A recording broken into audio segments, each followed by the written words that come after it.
Magandang gabi sa iyo, kapatid. Bago ka matulog, maglaan muna tayo ng tahimik na sandali para sa panalangin.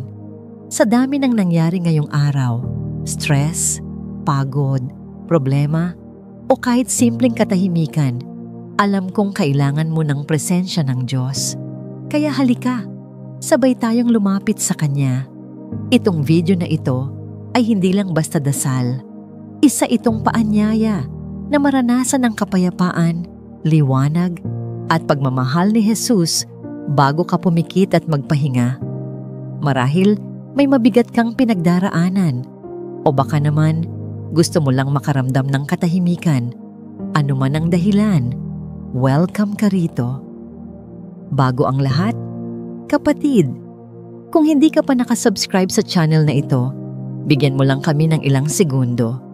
Pindutin mo na ang subscribe button at ang notification bell para hindi mo ma-miss ang mga panalangin at inspirasyong magpapalakas sa iyo gabi-gabi at araw-araw. Salamat sa suporta mo. Malaking bagay ito sa amin at higit sa lahat sa pagpapalaganap ng salita ng Diyos. Ngayon, isara mo ang iyong mga mata kung nais mo. Damhin natin ang presensya ng Panginoon at sabay nating sambitin ang panalangin ng gabing ito.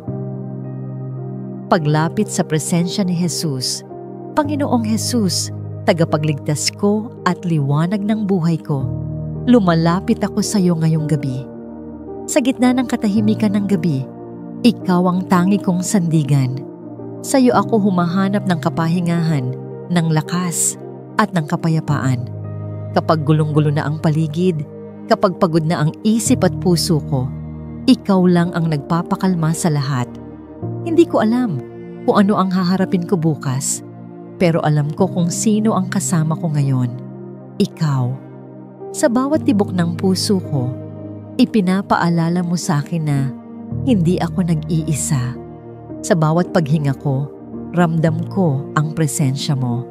Sinabi mo sa Juan 8:12, ako ang ilaw ng sanlibutan. Ang sumusunod sa akin ay hindi lalakad sa kadiliman, kundi magkakaroon ng ilaw ng buhay. Kaya ngayon, humahawak ako sa pangakong ito. Kahit madilim ang mundo minsan, mas maliwanag ka, Panginoon. Hindi mo ako pababayaan. Tulungan mo akong maging bukas sa liwanag mo. Palitan mo ng pag-asa ang bawat takot. Palitan mo ng kapayapaan ang bawat pagdududa. Sa iyo lang ako makakahanap ng tunay na pahinga. Salamat sa pag-anyaya mong lumapit at magtiwala. Pagsuko ng takot at pag-aalala, Panginoong Jesus, isinusuko ko sa iyo ang bawat alalahanin. Yung mga bagay na hindi ko kayang kontrolin, mga problema sa pamilya, takot sa kinabukasan, at bigat ng mga inaasahan. Lahat ito, inilalagay ko sa mga kamay mo. Minsan, Panginoon, hindi ko na alam kung saan ako huhugot ng lakas. Pero sa iyo, palaging may sapat. Sa bawat gabi na parang ang dilim ay masyadong makapal, ikaw ang tanglaw. Sa bawat takot na bumabalot sa puso ko, ikaw ang nagpapalaya. Linisin mo ang puso't isipan ko.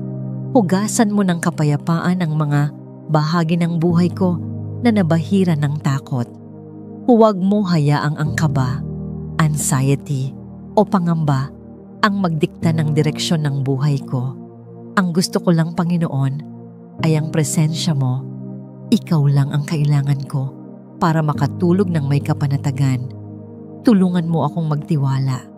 Paalalahanan mo akong hindi ko kailangang hawakan lahat. Hindi ko kailangang maging matatag sa lahat ng oras dahil ikaw ang tunay na matibay. Kapag ako'y mahina, ikaw ang lakas ko. Panginoon, tanggalin mo ang lahat ng hindi galing sa iyo. Takot, pagdududa, pagkabahala. Palitan mo ito ng tapang, pananampalataya at kapayapaan. Paghingi ng gabay at katiyakan. Minsan, Panginoon, ang buhay ay parang maze. Ang daming liko, ang daming tanong. Hindi ko alam kung anong susunod na hakbang.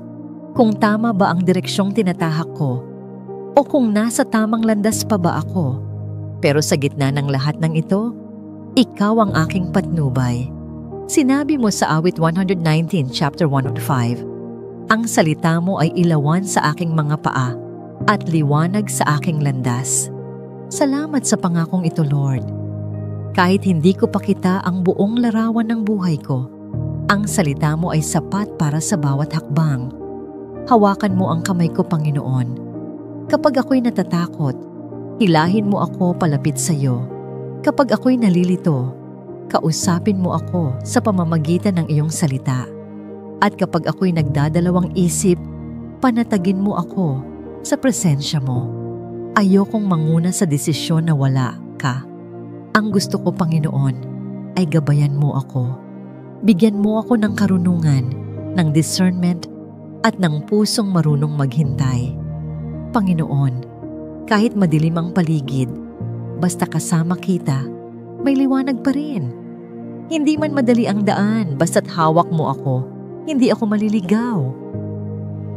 Panalangin para sa iba. Panginoon, ngayong gabi, hindi lang ako ang dinadala ko sa panalangin. Inilalapit ko rin sa iyo ang mga mahal ko sa buhay, pamilya ko, mga kaibigan, at pati na rin ang mga hindi ko kilala pero alam kong may pinagdadaanan. Para sa mga nalulungkot, yakapin mo sila. Para sa mga nawawala sa direksyon, bigyan mo ng gabay. Para sa mga nawawalan ng pag-asa, iparamdam mo ang iyong pag-ibig. Sa mga hindi makatulog sa kaiisip, bigyan mo ng kapayapaang nagmumula sa iyo. Lord, marami ang sugatan ngayon. Marami ang tahimik na umiiyak. Marami ang ngumingiti pero pagod na sa loob.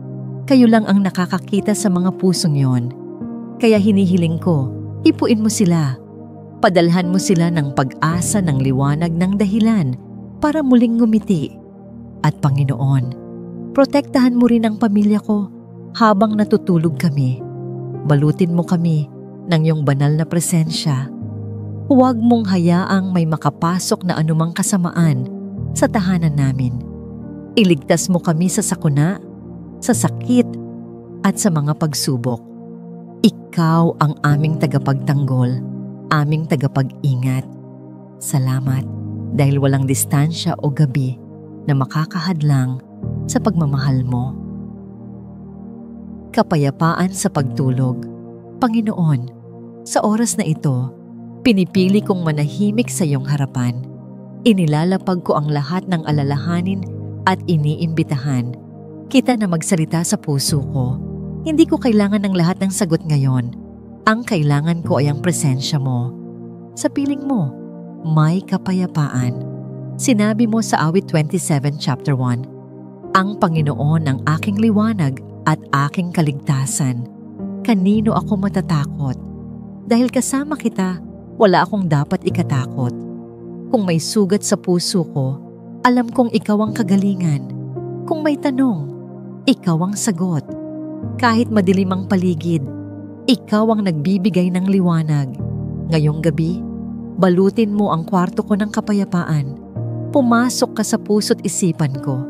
Linisin mo ako at patahimikin ang kaluluwa ko. Gusto kong matulog ng may ngiti. Hindi dahil okay ang lahat, kundi dahil alam kong nasa mabubuting kamay ako. Sa'yo, Panginoon. Pagtitiwala sa hinaharap. Panginoon, habang ang lahat ay natutulog, alam kong ikaw ay gising, kumikilos, gumagawa, at nag-aayos ng mga bagay na hindi ko nakikita. Salamat dahil hindi mo ako pinapabayaan, lalo na kapag ako'y napapagod. Sinabi mo sa Mateo 11 chapter 28, lumapit kayo sa akin, at kayo'y aking papahingahin. Kaya ngayon, lumalapit ako. Dala ang lahat ng bigat sa puso ko. Hindi ko kailangang dalhin ito mag-isa dahil nandyan ka. Panginoon, sa iyo ko iniaabot ang hinaharap ko. Maaring hindi malinaw ang lahat ngayon, pero alam kong hawak mo ang bukas. Kahit may mga planong hindi natuloy, naniniwala akong may mas maganda kang inihanda. Turuan mo akong maghintay ng may pananampalataya. Bigyan mo ako ng kapayapaang galing sa iyo, hindi sa sitwasyon, Habang ako'y natutulog, kumilos ka, Panginoon. Ayusin mo ang mga hindi ko kayang ayusin. Salamat, dahil ang hinaharap ko ay ligtas sa mga kamay mo. Panalangin ng pagbabago. Panginoon, ngayong gabi, hindi lang pahinga ang hiling ko, kundi pagbabago. Gawin mo po akong mas katulad mo.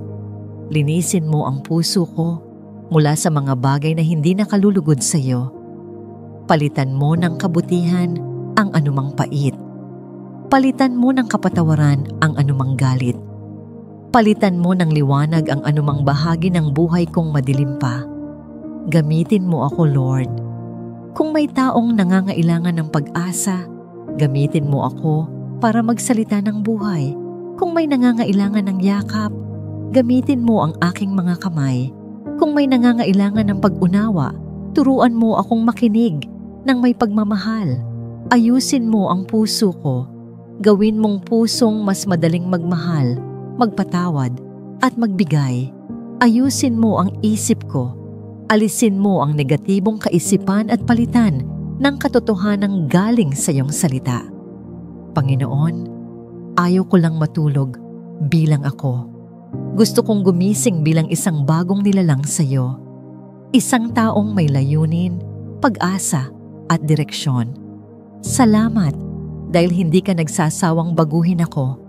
Araw-araw, salamat sa biyaya mong hindi nauubos at sa pagmamahal mong walang kondisyon.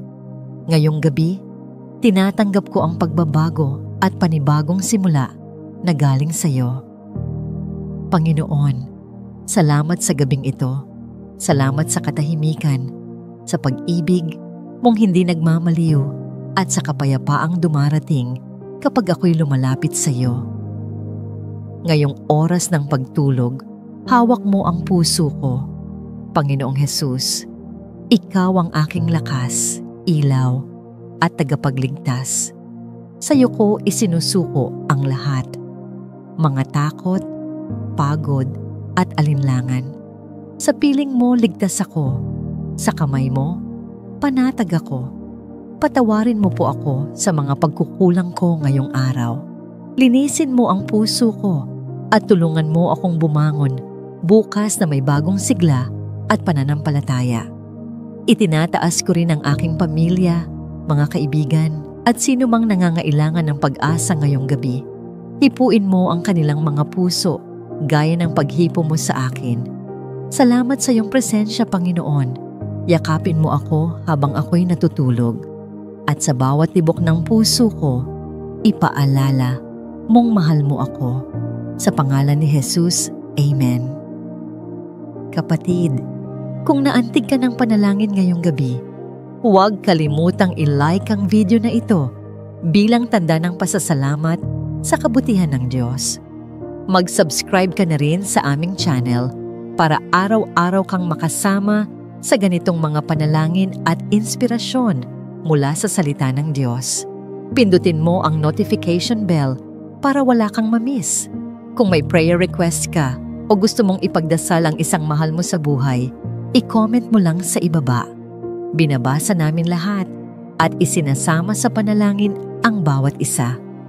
At kung may kakilala ka na nangangailangan ng kapayapaan at pag-asa ngayong gabi, i-share mo na rin ang video na ito. Maaaring ito na ang panalangin na kailangan nila ngayon. Salamat sa pagtitiwala, kapatid.